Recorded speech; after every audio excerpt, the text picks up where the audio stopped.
In the early days of Bitcoin, there was chaos. No regulation, no safety nets, no rules. Just raw, uncharted territory. In the middle of it all, one exchange rose above the rest. It would become the gateway for anyone who wanted Bitcoin. It would grow so large that it handled over 70% of the world's Bitcoin trade. But within just few years, it would vanish, taking 850,000 Bitcoin with it. That's nearly $500 million in 2014 and tens of billions in values today. But how did this empire rise and why did it fall? Let's begin with the unlikely birth of empty gods. The story begins not with a banker, not with a government, but with a programmer who just wanted to trade cards. Back in 2007, an American developer named Jed McCaleb had an idea. He wanted to create an online platform for trading Magic, the Gathering cards. The name he gave this site would later become infamous, Magic, which means the Gathering Online Exchange, or simply Empty Gods. Yes, the empire that once controlled Bitcoin started as a card trading website, but MC Gods quickly moved on. He saw another opportunity, something much bigger. In 2010, Bitcoin was still a fringe item, a digital currency dismissed by most as joke, but MC Caleb recognized its potential. So he transformed his old trading site into Bitcoin exchange. And in July 2010, Empty Gods officially launched.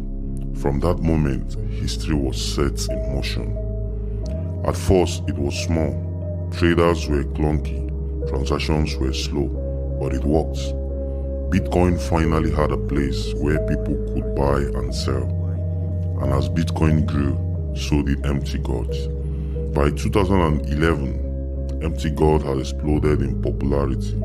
It became the central hub for Bitcoin revolution. If you wanted Bitcoin, you went to Empty Gods. By 2013, Empty Gods was the largest Bitcoin exchange in the world. It was processing hundreds of thousands of trades per day, handling billions of dollars worth of Bitcoin transactions, and serving customers in over 100 countries. It wasn't just a company, it was the beating heart of Bitcoin. But behind the scenes, cracks were already forming, and those cracks would soon split wide open. Empty Gods was run by Marc Capels, a French software developer who bought the exchange from McCaleb in 2011. Capels was brilliant with codes, but running a global finance? That was another story. Under his leadership, Empty Gods grew so fast, too fast. Security was so weak. The company had almost no internal controls, and yet millions trusted them with their money. It was a ticking time bomb, and in just a few years it would explode. From a card trading hobby site to a global Bitcoin empire, Empty God seems unstoppable, but the higher it rose, the harder the fall would be, and when it fell, it would shake the entire crypto world. Every empire has a crack, small flaws that don't seem dangerous at first, but with Empty Gods, those cracks were everything. The exchange that once handled 70% of the world's Bitcoin was being run like a hobby project, and in the shadows, hackers were already watching. The first big warning sign came in 2011. Empty Gods suffered its first major hack. Hackers broke into an auditor's computer and gained access to Empty Gods' trading system. They placed massive fake sell orders, crashing the price of Bitcoin from $32 to just a single cent. Overnight, fortunes were erased, and Empty Gods' security was exposed as paper thin. Empty Gods promised to fix things. They refunded some users. They upgraded their system. But the truth? The problem ran deeper than anyone realized, ranging from weak codes, poor management, no real financial oversight. Empty God wasn't a fortress. It was a castle built on sand. Behind the scene, employees reported chaos. Company had no proper accounting. Customer funds were mixed together, and Mark Capels, the CEO, was overwhelmed. He was a skilled coder, but an inexperienced businessman. Imagine $1 trillion bank run by a single developer. That was Empty Gods. And while Empty Gods stumbled through its growing pains, hackers kept probing for weaknesses. From 2011 to 2013, there were constant breaches. Bitcoin was siphoned away little by little, and yet customers never knew the full extent. Empty Gods kept the losses quiet, hoping the problem would somehow go away. But every day the hole grew deeper. The crack wasn't just technical, they were financial too. Empty God had trouble with banks. Accounts were frozen, transfers were delayed.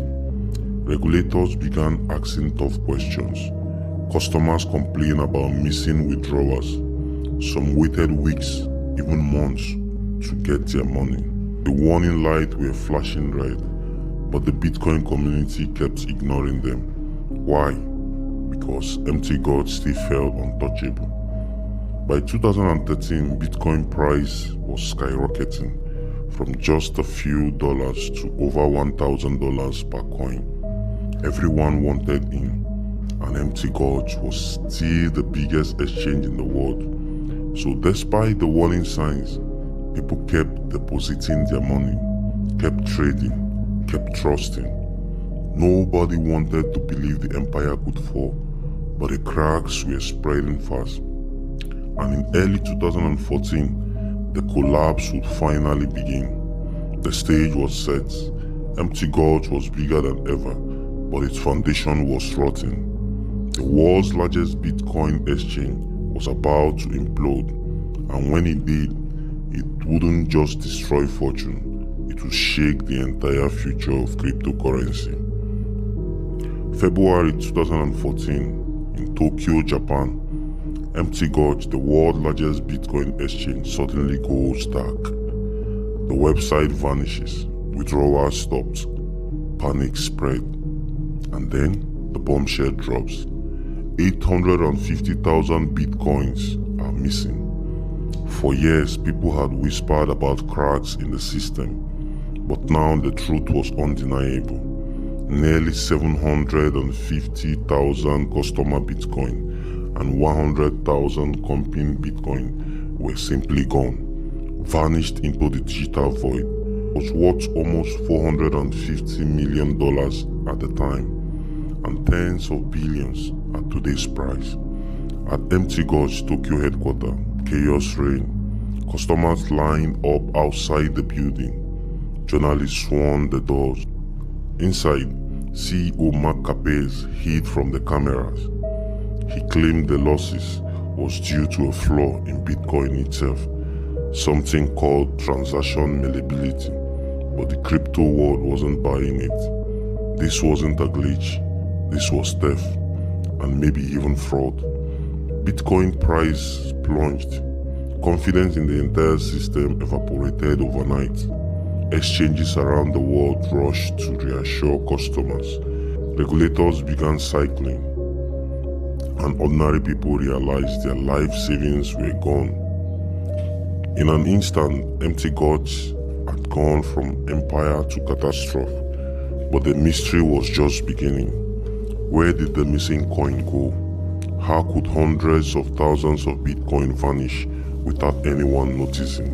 Some investigators believe the theft had been happening for years, bit by bit. Hackers drained Empty God's wallet, and the company either didn't notice or didn't say. Was it incompetent, or was it an inside job?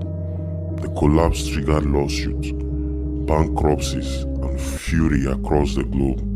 Some customers had lost everything, but others believed they had been victims of the biggest crypto haze in history. Meanwhile, in Japan, prosecutors began cycling Mark Capels. Was he a fool or a criminal mastermind? The world demanded answer. In the months after the collapse, investigators made a shocking discovery. Not all the coins were gone. Around 200,000 Bitcoin were found in old cold wallets, forgotten storage devices, but that still left 650,000 missing, gone forever. To this day, nobody truly knows where they went. For the victims, there was no closure. For the crypto world, there was only one lesson. The exchange they trusted with their future was nothing more than a fragile house of cards, and when it collapsed, it didn't just take their money, it took the innocence of the entire industry. When Mt. Gox collapsed, the shockwaves were imminent. Hundreds of thousands of users were locked out, billions in values evaporated overnight, and for many, life savings were gone forever. In Tokyo, crowd gathered outside the Mt. Gox office. Investigators demanded answers. Journalists swarmed the scene, but the company's leader, Mark Capels, remained silent, hidden behind locked doors. The man once hailed as the king of Bitcoin was now the face of its greatest scandal. On February 28, 2014, Mt. Gox filed for bankruptcy protection in Japan. It declared debts of $63 million and admitted to losing 750,000 customer Bitcoin. For the crypto community, the news was devastating. This wasn't just an exchange collapsing. This was the beating heart of Bitcoin ripped out, and it left the world asking, if Mt. Gox could fall, could Bitcoin survive at all? Around the world, regulators sharpened their knives. Governments pointed to Mt. Gox as proof that Bitcoin was dangerous, unregulated, unsafe. Banks began freezing accounts linked to crypto. Exchanges scrambled to prove they weren't the next domino to fall, and suddenly Bitcoin's dream of legitimacy looked more fragile than ever. Meanwhile, creditors began their long fight for justice. Tens of thousands of users filed claims, demanding their money back, but there was a problem. Mt. Gox had only recovered 200,000 of the missing Bitcoin. The rest were gone. That meant only a fraction could ever be repaid, and the legal battle dragged on for years. And then came the biggest question of all. Was Mark Capels guilty? Japanese authorities launched an investigation in 2015. Capels was arrested on charges of embezzlement and fraud. Prosecutors claimed he had manipulated Mt. Gox record. He had used customers' funds for his own expenses, but Capels insisted he was innocent, a scapegoat, not a criminal. The trial dragged on for years. Evidence was complex. The missing Bitcoin remained a mystery. In 2019, Japanese court delivered their verdict. Capels was found guilty of falsifying record, but acquitted of embezzlement. He was given a suspended prison sentence.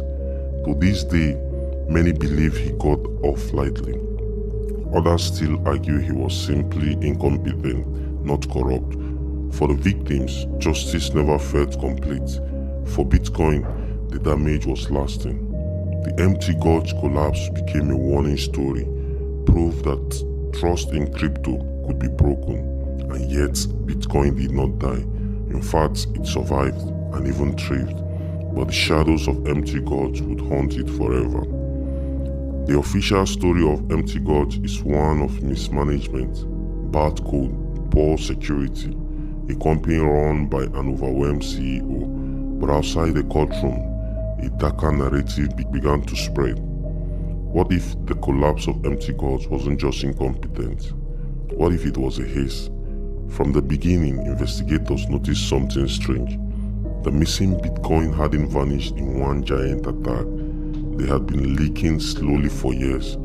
Starting as early as 2011, Mt. Gold's wallet showed suspicious withdrawals, thousands of Bitcoins at a time, siphoned off in the shadows, which led to the chilling question, how could nobody notice? Some blamed outside hackers, sophisticated criminals who exploited Mt. Gold's cheat code. After all, the exchange was running on fragile softwares, but others weren't convinced. The withdrawals were too regular, too perfectly hidden, like someone inside was covering their tracks, which sparked the most infamous theory of all. The Mt. Gold's collapse was an inside job. Whispers began to cycle around Mark Capel's himself. Had the CEO secretly taken the coin? Had he covered up the losses for years? Prosecutors hinted at it. Journalists speculated endlessly, but no definitive proof ever emerged. What if the stolen coin weren't really lost? What if they were being removed, laundered through the dark web? Blockchain analysis years later revealed that some Mt. Gold Bitcoin ended up flowing through shady marketplaces, even through exchanges linked to organized crime, which raised an even scarier question: who truly profited from the greatest Bitcoin haze in history? Some even suggested government involved. Could Mt. Gold have been targeted to destroy Bitcoin reputation? The timing was suspicious. Just as regulators were waking up to crypto, the world's biggest exchange imploded. Coincidence, or a carefully orchestrated takedown? And yet, after all the investigations, no mastermind was ever caught. No shadowy hacker king was put in handcuffs. The Bitcoins simply vanished into the ether, which leaves us with a haunting reality. The Mt. Gold's mystery may never be solved. To this day, theories continue to swell: inside jobs, criminal gangs, state actors, but all road leads back to one undeniable truth. Mt. Gold was the perfect target. Poorly run, terribly secured, and trusted far too much. And when trust collapses, so does everything built on top of it. When the dust settled, one truth became clear. Mt. Gold wasn't just a failure of a company, it was a failure of trust, and for the crypto world, it became the ultimate cautionary tale. There are lessons learned. Lesson 1. Don't trust, verify. Mt. Gold controlled private keys.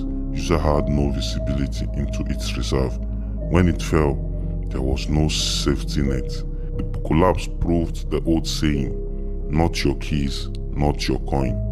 Lesson 2. Security is everything. Mt. Gold relied on outdated code. It patched problems with duct tape instead of redesigning the system. And it ignored red flags for years. In crypto, weakness isn't forgiven, it's exploited. Lesson 3. Transparency matters. Users didn't know Mt. Gold was bleeding coin for years. There were no audits, no accountability. Trust without proof isn't security, it's blind faith. Lesson 4. Regulation is a double-edged sword. Governments used Mt. Gold as proof that crypto needed oversight. Some welcomed the rules, others saw it as the death of decentralization. But one thing is certain: without trust, no financial system, traditional or crypto, can survive. Lesson 5. Resilience. Despite Mt. Gold, Bitcoin survived. It didn't just recover, it grew stronger. Other exchanges learned from the failure. Security standards improved. Audits became more common. The fall of Mt. Gold nearly killed Bitcoin, but it also forced it to evolve. And the final lesson: history repeats itself. Unless we learn, exchanges still fail, hacks still happen, billions continue to vanish. Every time the story of Mt. Gold resurfaces, a reminder of how fragile trust is and how high the stakes have become. In the end, the empty gorge collapse wasn't just a $450 million haste. It was the loss of innocence for Bitcoin.